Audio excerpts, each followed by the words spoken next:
taught you to hate the texture of your hair? Who taught you to hate the color of your skin to such extent that you bleach to get like the white man?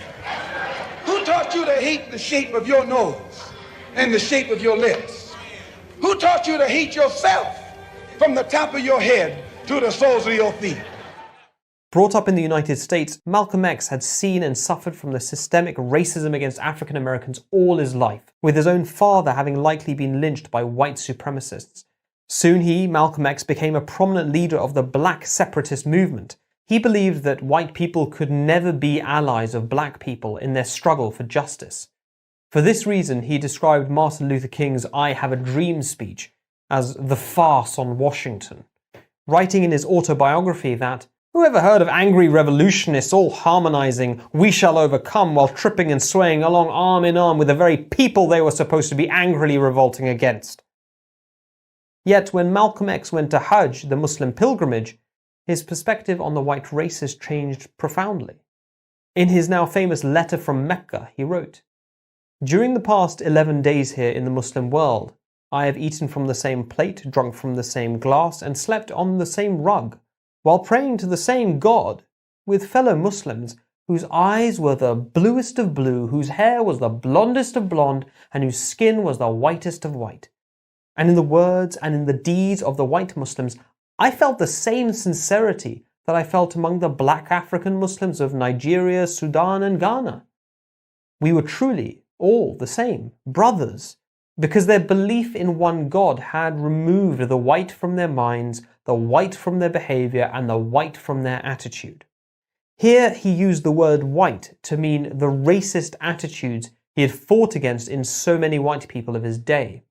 He went on to write, "I could see from this that perhaps if white Americans could accept the oneness of God, then perhaps too they could accept in reality the oneness of man, and cease to measure and hinder and harm others in terms of their differences in colour." What is it about the Islamic belief in the unity of God that Malcolm X felt would corrode Western racism? Well, he had experienced an alternative all his life. In Christianity, God is split into three persons, the idea known as the Trinity. As part of this, we are told that God chose to incarnate himself into human form as Jesus. It was this concept that allowed the idea of God to become a vehicle for the racism of man. Those white Europeans who already thought that they were superior, who found it politically expedient to demonize dark-skinned peoples, suddenly found a way of making their racism religious. God, they said, was a white man. Just because it makes you feel uncomfortable doesn't mean it has to change. Jesus was a white man too, but it's like... For well over 1,000 years, Christians have been depicting Jesus, an Arab, as a white, blue-eyed European.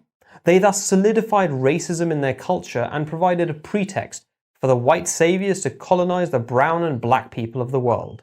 God's white, and so are we, they said, while forcibly converting slave populations of West Africans to that belief too.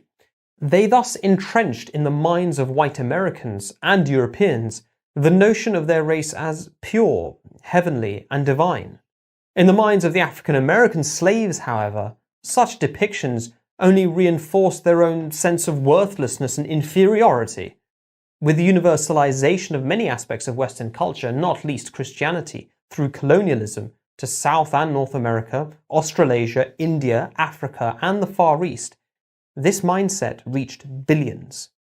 But Christianity is not the only religion to be used as a vehicle for racism. In Hinduism too, almost all of the 33 million gods are fair-skinned, with only a few being dark. Indeed, the most famous Hindu epic is the story of Ramayana of Valmiki, in which the fair-skinned hero Ram banishes the dark-skinned demon god Ravana. It is no surprise that religion is thought to play a fundamental role in the perpetuation of the deeply racist caste system of India, in which the Brahmins, who are invariably the fairest skinned, constitute the highest caste, and the so-called untouchables or Dalits, who are invariably darker skinned, constitute the lowest. What is the common thread here? Christianity and Hinduism are very different in many respects, yet it is their belief that God can be divided which makes the difference. The belief in multiple gods in whatever form means that God is no longer the most perfect being. He's no longer immaterial, transcendent, and beyond the beyond. He can now be limited and broken up into crude material forms. But here's the problem. When God is not one, he is not God. He becomes just like everything else, subject to colour, form, and shape. As soon as that happens, you suddenly see God popping up everywhere in religious iconography, with pictures and statues featuring prominently in both the Christian and Hindu cultures. It is this that opens the door for religion to be racialized, for God to become fair-skinned rather than dark-skinned, for the racism of the few to become the religion of the many.